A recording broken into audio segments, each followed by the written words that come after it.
हो गई। इसलिए भाई बहनों, घर में जब भी शुभ कर्म होता है तो गाय के गोबर से उलेपन किया जाता है, ताकि हमारे घर की लक्ष्मी हमेशा विद्यमान रहे। हम जितना यज्ञ में लगाएं उतना उससे ज़्यादा बढ़कर के हमारे घर में आए। इसलिए जब भी यज्ञ प्रारंभ होता है, यज्ञ की शुद्धि के लिए, माँ लक्ष्मी के आवाहन के लिए गाय के गोबर से उलेपन किया जाता है। और आज देखिए महाराज, जिस गाय के भीतर इतने देवी देवता एक साथ रहते हैं, उस गाय को हम आप लोग भुला करके बैठे हैं। वो गाय दर दर की ठोकरें खा रही है, तड़प रही है, प्लास्टिक खाकर अपना पेट भर रही है। हम ये नहीं कहते कि मंदिरों में आप देवी देवताओं की पूजा न करें, लेकिन ऐसी पूजा किस काम की कि जिस मंदिर में रहने वाली देवी देवता महाराज दर दर भटक रहे हैं। गाय का सम्मान होना चाहिए। गौ माता का अपमान करने वाला कभी सुरक्षित नहीं रह सकता है। और पद्म पुराण में एक कथा आती है, मैं छोटा सा प्रसंग आपको मैं सुनाऊं कि एक बार जनक महाराज कहीं जा रहे थे भ्रमण के लिए, और जब जा रहे थे तो रास्ते में एक गाय चल रही थी, तो सारी सेना रुक गई। जनक जी ने पूछा कि सेना क्यों रुकी है, रथ क्यों रोक दिया, चलो आगे बढ़ो। तो सैनिकों ने कहा महाराज, गाय रास्ते में चल रही है, और हमारी संस्कृति, हमारी सभ्यता ऐसी थी कि कहीं गाय चल रही हो तो हम आप लोग रास्ता बदल देते थे, लेकिन रास्ते से गाय को नहीं हटाते थे। ये हमारी संस्कृति थी। अब कहीं गाय आंगन में खड़ी हो जाए तो घर में बड़ा बहुत लंबा लठ रखा है, गाय आंगन में पहुंचती बाद में है, लठ पहले से मार देती। हमारी परंपरा थी, गाय का सम्मान होता था। गाय रास्ते में हो तो हम रास्ता बदल देते थे, लेकिन रास्ते से गाय को नहीं हटाते थे। जनक को कहीं जाना था, देर हो रही थी, तो जनक ने अपने सैनिकों को इशारा कर दिया, हटाया महाराज, गाय को रास्ते से हटा दिया। और जनक जी ने शरीर को छोड़ा। तो छोड़ने के बाद यमराज के दूत पकड़कर जनक महाराज जी को यमपुरी में ले गए। जनक जी को बड़ा क्रोध आया, मैं जानकी का पिता, ब्रह्मवादी, वेदों को जानने वाला, राम का ससुर, पर ब्रह्म परमात्मा का ससुर, और आपने इतना बड़ा अपराध कि मुझे नरक का दर्शन करा दिया, यमपुरी का दर्शन करा दिया। बताइए महाराज, मेरा अपराध क्या है? यमराज को पूछा, आपने किस कारण मुझे यमपुरी का दर्शन कराया? तब यमराज ने चित्रगुप्त को बुलाया और कहा कि जनक जी का अपराध बताइए कि किस अपराध के कारण आप जनक जी को हमारी यमपुरी में लेकर के आए हैं। तब चित्रगुप्त जनक महाराज जी को उनके अपराध के विषय में याद दिलाते हैं। सुनिए महाराज, एकदा तु चरन्ति गां बार्या मास वै भवान तेन पाप विपाकेन निर्य द्वार दर्शनम। कहा राजन, एकदा तु चरन्तिम गाम बार्या मास वै भवान। भवान होता है आप, संस्कृत में भगवान कहते हैं आपको। कहा राजन, एक बार आप कहीं जा रहे थे, तो जिस रास्ते से जा रहे थे उसी रास्ते में एक गाय चल रही थी। आपने अपनी सेना को कहा, बार या मास वै भगवान, इस गाय को रास्ते से हटा दो। ये आपने कहा, आपने केवल इशारा किया कि इस गाय को रास्ते से हटा दो। कहा राजन, जो आपने गाय को रास्ते से हटाने के लिए जो संकेत किया, इशारा किया, वही आपसे अपराध हो गया। कहा उसी अपराध के कारण तेन पाप विपाकेन, उसी पाप के कारण निर्य द्वार दर्शनम, आपको नरक का दरवाजा, नरक का दर्शन करना पड़ा। अब सोचिए कि सीता के पिता जनक महाराज जी को जब नहीं छोड़ा, उन्होंने खाली गाय को रास्ते से हटाया था, उन्हें नरक में पहुंचा दिया, तो उन लोगों की दशा क्या होगी जिन्होंने गाय की पीठ के ऊपर लठ मारा है? उन लोगों की क्या दुर्दशा होगी जिन्होंने महाराज गाय का दूध पीने के बाद उस गाय को दर दर की ठोकरें खाने के लिए मजबूर कर दिया? उन लोगों की दशा क्या होगी? याद रखना महाराज, कितना भी बड़ा ग्रह क्यों ना आया हो, अपने घर में गाय रखिए, गौ माता का पालन कीजिए, क्योंकि गाय एक ऐसी देवी है जिसके आंगन में आते ही बीमारियां हमेशा हमेशा के लिए दूर हो जाती है। इसलिए गौ माता का सम्मान करना चाहिए। नारद जी ने कहा मेरी माँ को भी गौ सेवा का कार्य मिला, मैं भी थोड़ा बड़ा हो गया, अपनी माँ के साथ आश्रम में मैं झाड़ू लगा देता, गाय के गोबर से उलेपन करता और महात्माओं का जूठा जो बचता था शाम को उसी को प्रसाद समझ करके ग्रहण कर लेता।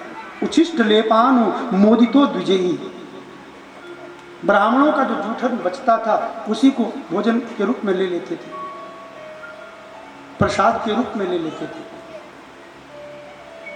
और जूठे का मतलब ये नहीं मुंह से निकला हुआ, जूठे का मतलब ये है कि ब्राह्मणों के संतों के भोजन करने के बाद में जो भोजन बचता है वही भोजन हमारे लिए प्रसाद बन जाता है, इसको जूठन कहा गया। तो मैं अपनी माँ के साथ में संत महापुरुषों की सेवा करने लगा। और एक दिन की ऐसी कथा कि प्रातःकाल महात्माओं के पुत्र आश्रम में झाड़ू लगा रहे थे, तो मैं गया जाकर के झाड़ू उनसे खींचा, झाड़ू लिया और कहा महाराज ये क्या कर रहे हो, ये झाड़ू लगाना, ये सेवा करना हम जैसे नौकरों का काम है, आप मालिक हैं, ये काम आपको शोभा नहीं देता। तब उन ऋषि कुमारों ने कहा कि भैया अपने घर में जब कोई धार्मिक आयोजन हो, कोई सत्संग हो, तो सेवा नौकरों से नहीं करवानी चाहिए, खुद करनी चाहिए। और कल से हमारे यहाँ महात्माओं का एक बहुत बड़ा समूह, महात्माओं की एक टोली आ रही है। 4 महीने तक वो महात्मा यहाँ रहेंगे, चौमासा यहीं पर बिताएंगे। तो 4 महीने तक जितनी भी सेवा आश्रम में होगी हम खुद अपने हाथों से करेंगे। ध्यान से सुनना भाई बहनों, ये कथा हमें क्या कहती है। कथा हमें बताती कि अपने मोहल्ले में, अपनी गली में, अपने घर में, अपने शहर में जब भी कोई धार्मिक आयोजन लग रहा हो तो वहाँ सेवा नौकरों से नहीं करवानी चाहिए, अपने हाथों खुद स्वयं करनी चाहिए। हम आप लोग आयोजन करवाते हैं और खुद महाराज बहुत बड़े बन करके दूसरों को आदेश ये करो वो करो वहाँ जाओ ये करो। कहा नौकरों से नहीं, अपने हाथों खुद सेवा करो। ये मौका बार बार नहीं मिलता है। और यहाँ तो एक बहुत बड़ी विशेषता लोगों के बीच में है, जो सिख परंपरा है पंजाब में महाराज, इन लोगों ने सदगुरु से एक बात सीखी है, सेवा का भाव। ये हमेशा सेवा में रहते हैं। और कथा भी यही कहती है कि जब भी घर में कोई आयोजन हो, सेवा अपने हाथों से करो। सेवा में किसी तरह की कंजूसी नहीं होनी चाहिए। नारद जी ने कहा कि दूसरे दिन महात्माओं की एक टोली वहाँ आश्रम में आकर के पहुँची, और महात्माओं की टोली जब आई तो रोज़ कथा होने लगी। मैं अपनी माँ के साथ कथा में जाता, अपनी माँ की गोदी में बैठता, महात्मा जो कथा सुनाते मैं भी माँ के साथ बैठ कर के कथा का श्रवण करता। यहाँ एक बात और समझने की है, कथा कहती है खुद तो कथा में जाओ, लेकिन अपने साथ अपने बच्चों को भी साथ लेकर के जाओ, अपने साथ में बिठाओ। अब नहीं समझाओगे तो कब समझाओगे। कहा घड़ा तब आकार लेता है जब घड़े की मिट्टी कच्ची होती है, गीली होती है, और घड़ा जब पक्का हो जाता है, मिट्टी जब पक जाती है और घड़े को फिर आप आकृति देना चाहें कि इसको हम गोल कर दें तो वो घड़ा फिर गोल नहीं होगा। बच्चों को बचपन से संस्कार दीजिए, कथा में ले जाइए महाराज।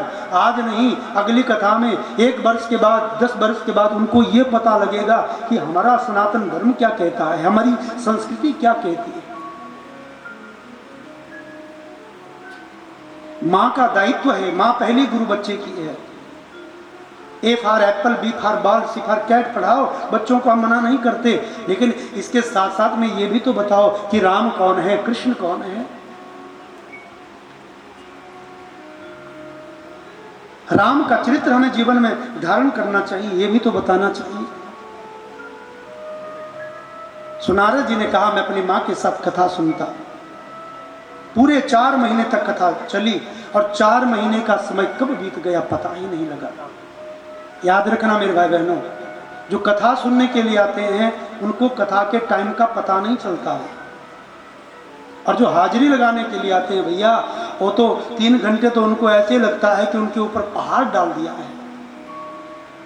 कथा सुनोगे तो 3 घंटे का पता ही नहीं चलेगा, 3 घंटे कब व्यतीत हो गए। नारद जी ने कहा 4 महीने कब बीत गए पता ही नहीं चला। और 4 महीने के बाद जब दूसरे दिन संतों ने जाना था तो सायंकाल के समय मैं संतों की सेवा में गया और मैंने कहा बाबा, मैंने जितनी कथा 4 महीने आपके मुख से सुनी है उस कथा का यही निष्कर्ष निकलता है कि दुनिया वहम है, दुनिया में कोई किसी का नहीं है। ये दुनिया स्वार्थ की दुनिया है। दुनिया में जो भी एक दूसरे से जुड़े हैं ना, वो स्वार्थ के लिए जुड़े हैं, चाहे वो पिता हो, चाहे वो पुत्र हो, अथवा वो पति हो या तो पत्नी हो। कोई ना कोई व्यक्ति किसी ना किसी स्वार्थ के साथ हमारे साथ जुड़ा है। बिना स्वार्थ के कोई हमारे साथ नहीं है, कोई ना कोई स्वार्थ है। ये दुनिया वहम है बाबा, और मुझे इस वहम में, जिस दुनिया में भगवान की माया है, ऐसी दुनिया में मुझे नहीं रहना। मुझे भी अपने साथ ले चलो, मैं भी महात्मा बनना चाहता हूँ। और यदि आप मुझे अपने साथ नहीं ले जाना चाहते तो छोड़ देना बद्रीनाथ की पहाड़ियों पर, और वो जो मंत्र आपने मुझे दिया है वहीं पहाड़ियों पर वो मंत्र जपता हुआ मैं भगवान का भजन करता रहूँगा। महात्माओं को खुशी हुई कि चलो हमारी कथा से कोई ना कोई तो महात्मा बनने के लिए तैयार हुआ है। महात्मा उस बच्चे को ले जाने के लिए तैयार हो गए। नारद ने कहा मेरी माँ को पता नहीं कहाँ से पता लगा। तो माँ महात्माओं के पास में आई, महात्माओं के चरण पकड़े, कहा बाबा ये मेरे बुढ़ापे का सहारा है, और यदि आप इस सहारे को ले जाएंगे तो फिर मैं किसके सहारे जीऊंगी, मेरा क्या होगा। जब महात्माओं ने उस रोती हुई विलाप करती हुई माँ को देखा तो उन्होंने उस बच्चे को समझाया, कहा बेटा जब तक माता पिता जीवित हैं तब तक बेटे को घर छोड़ने का अधिकार नहीं है। बेटा घर छोड़ करके नहीं जा सकता है जब तक माँ बाप जीवित हो। इसलिए अभी तक तुम्हारी माँ जीवित हैं, अपनी माँ की सेवा में रहो बेटा, अपनी माँ की सेवा करो, क्योंकि माँ बाप से बढ़कर जगत में और कुछ नहीं है। और देश की दशा तो भाई बहनों इतनी बिगड़ गई है, इतनी खराब हो गई है कि 5-5 पुत्रों को पैदा करके माँ बड़ा करती है।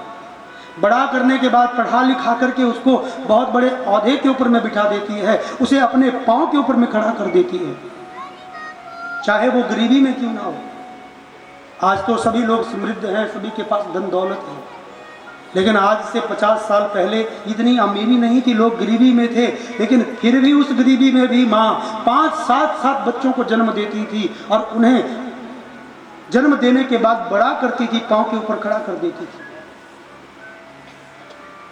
लेकिन आज दुर्दशा ये है कि 5-5 बच्चों के बीच में अकेली माँ रह जाए ना, तो ये बंटवारे करने वाले, माँ का बंटवारा करने वाले, बाप का बंटवारा करने वाले माँ को कष्ट देते रहते हैं, परेशान करते रहते हैं। 5-5 बच्चों को जन्म देने वाली माँ पैदा करके बड़ा कर देती है, लेकिन उन 5 बच्चों से वो एक माँ पाली नहीं जाती।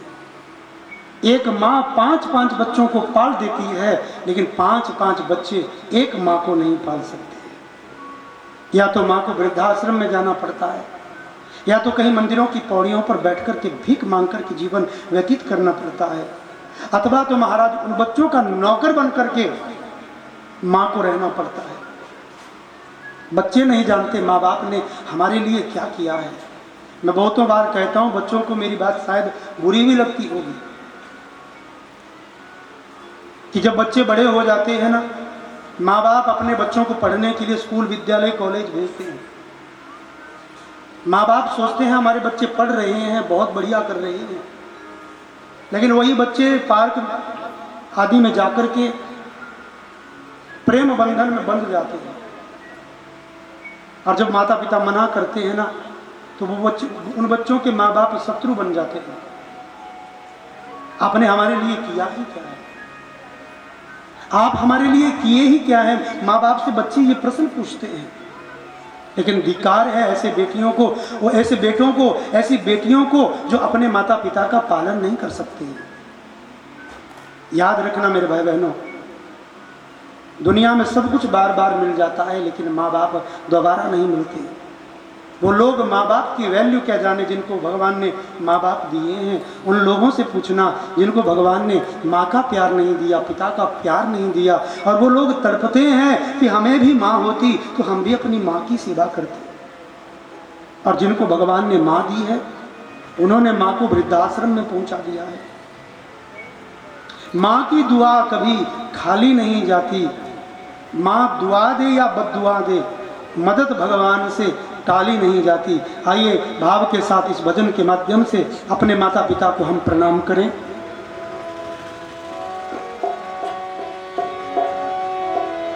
माँ बाप से बढ़कर जग में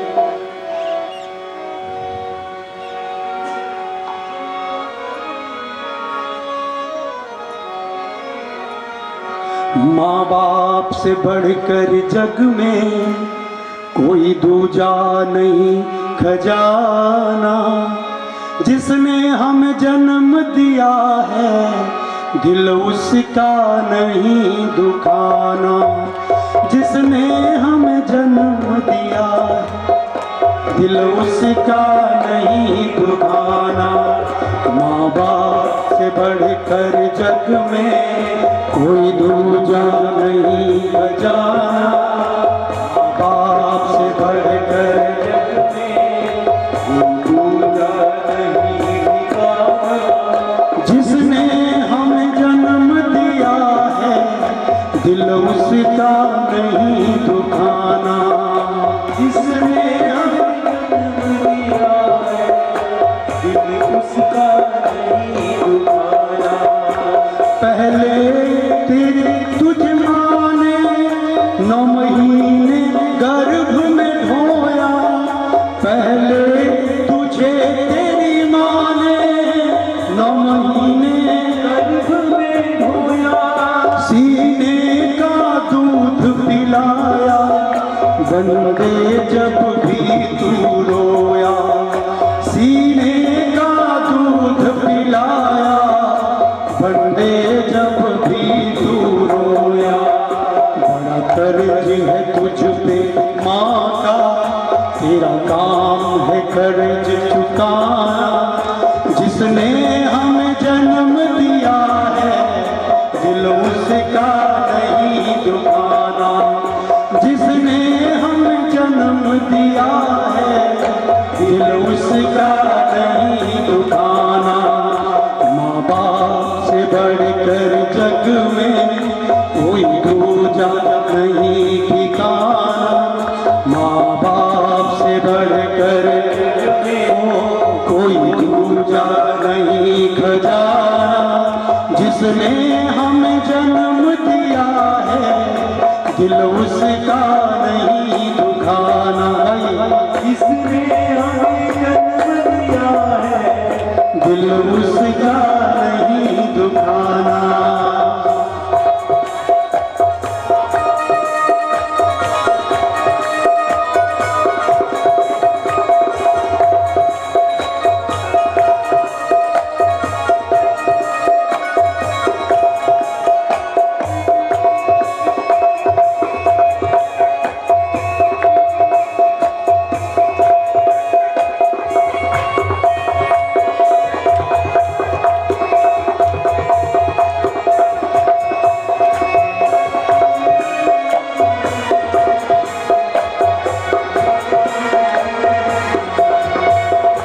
दिन रात तुझे तेरी माँ ने बाहों के झूले झुलाया। दिन रात तुझे तेरी माँ ने बाहों के झूले झुलाया। दिन रात तुझे तेरी माँ ने बाहों के झूले झुलाया। दिन रात तुझे तेरी माँ ने खुद कीले में माँ सोई सूखे में तुझे सुलाया। खुद कीले में माँ सोई सूखे में तुझे सुलाया।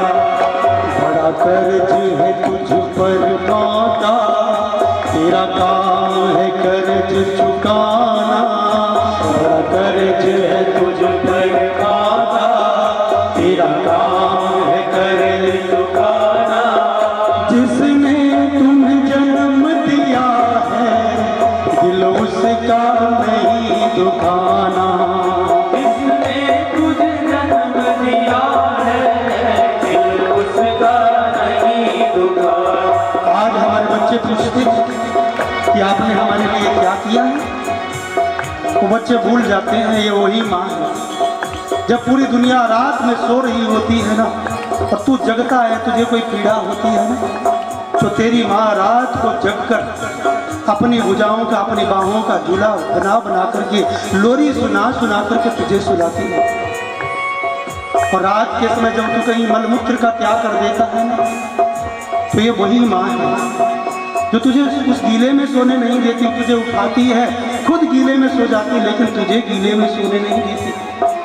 और आज जब तू बड़ा हुआ ना तो अपनी माँ से पूछता है कि आपने हमारे लिए क्या किया।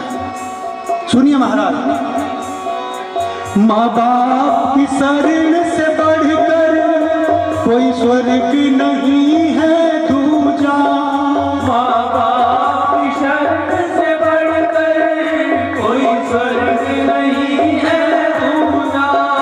माँ बाप की शरण से बढ़कर कोई स्वर्ग नहीं है दूजा, माँ बाप की शरण से बढ़कर कोई स्वर्ग नहीं है दूजा।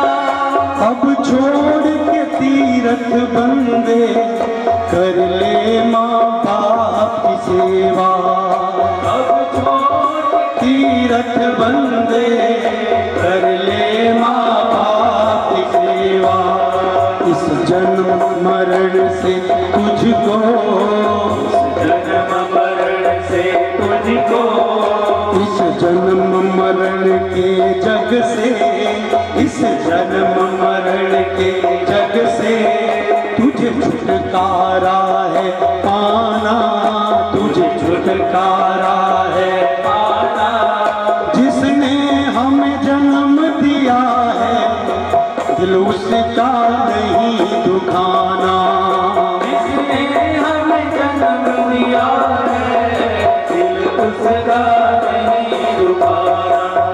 माँ बाप से बढ़कर जग में कोई दूजा नहीं खजाना, माँ बाप से बढ़कर जग में कोई दूजा नहीं खजाना।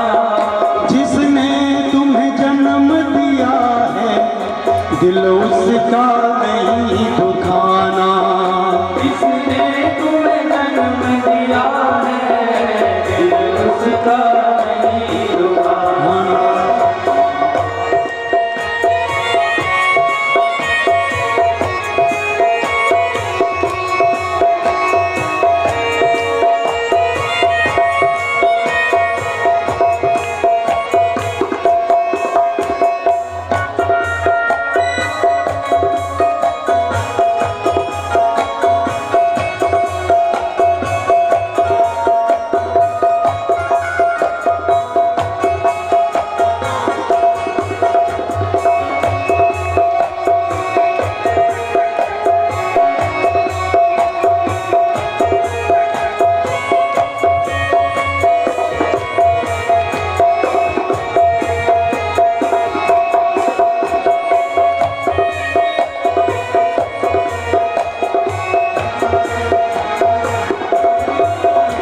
माँ से कुछ कम नहीं बंदे, होता है पिता का दर्जा, माँ से कुछ कम नहीं बंदे, होता है पिता का दर्जा।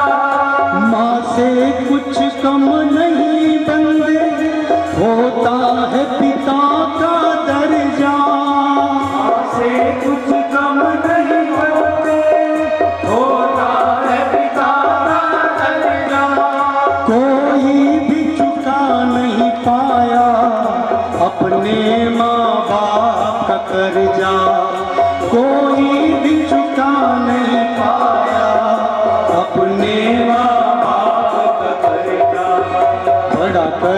है तुझ पर माता, तेरा काम है कर्ज चुकाना।